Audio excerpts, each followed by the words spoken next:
सुप्रभातम प्यारे बच्चों। आज हम लोग वात्सल्य रस के अंतर्गत इसका अध्ययन करेंगे। यानी आज हम लोग वात्सल्य रस का अध्ययन करेंगे। वात्सल्य रस का स्थायी भाव वत्सलता या अनुराग होता है, पुत्र विषयक अनुराग होता है। यानी माता का पुत्र के प्रति प्रेम, बड़ों का छोटों के प्रति प्रेम, गुरु का शिष्य के प्रति प्रेम, बड़े भाई बहन का छोटे भाई बहन के प्रति प्रेम ही वात्सल्य रस कहलाता है।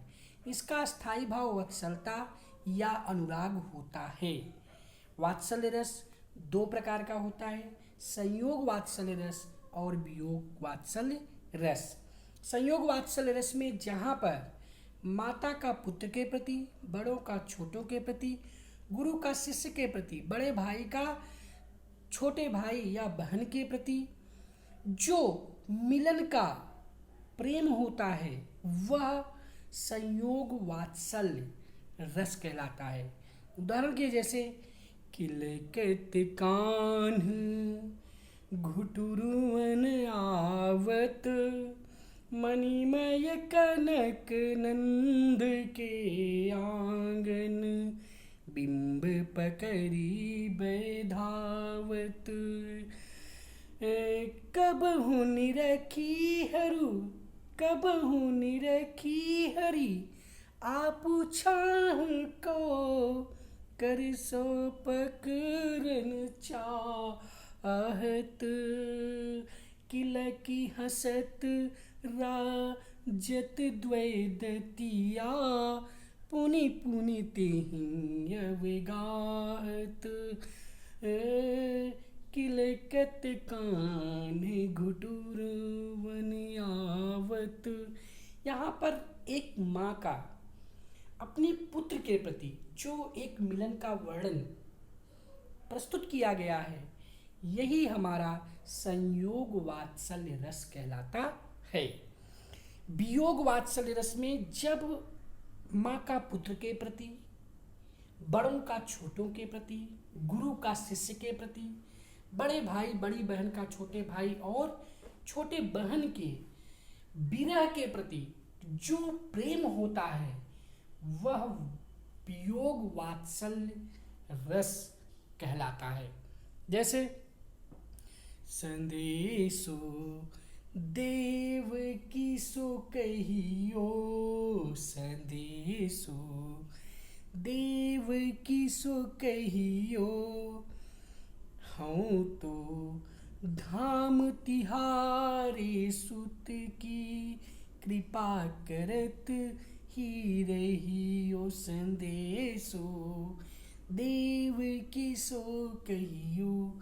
यहाँ पर जब यशोदा मैया कृष्ण और को देवकी के पास मथुरा भेजने लगती हैं तो उसी समय वो युद्धो जी के माध्यम से देवी देवकी जी के पास यह संदेश भिजवाती हैं कि हे देवकी, हमसे जितना बन सका, हमसे जितना हो सका, हमने पूरे मन से तन से कान्हा की सेवा की।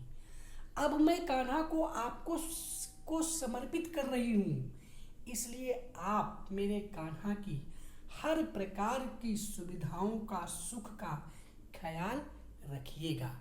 तो यहाँ पर यशोदा माँ जो कान्हा से बिछड़ रही हैं, उनके बिछड़ने का जो वर्णन किया जा रहा है, यही वियोग वात्सल्य रस कहलाता है। इसके बाद फिर अगला रस है हमारा शांत रस। जब काव्य में संसार से विरक्ति या वैराग्य या उसकी नश्वरता का वर्णन होता है तो वहाँ शांत रस होता है। यह वैराग्य का भाव ही निर्वेद कहलाता है। अर्थात चलती चाकी देख कर दिया कबीरा रोए, दुई पाटन के बीच में साबुत बचा न कोई, कबीरा साबुत बचा न कोई। यानी कबीर इस संसार को एक चक्की के समान मानते हैं। उनके अनुसार इस चक्की के दो पट हैं, एक आकाश दूसरा धरती, और इस दोनों पट के बीच में, पाट के बीच में मनुष्य जो गेहूं के दाने के समान है, वह उसमें पिस जाता है और उसका नामो निशान खत्म हो जाता है।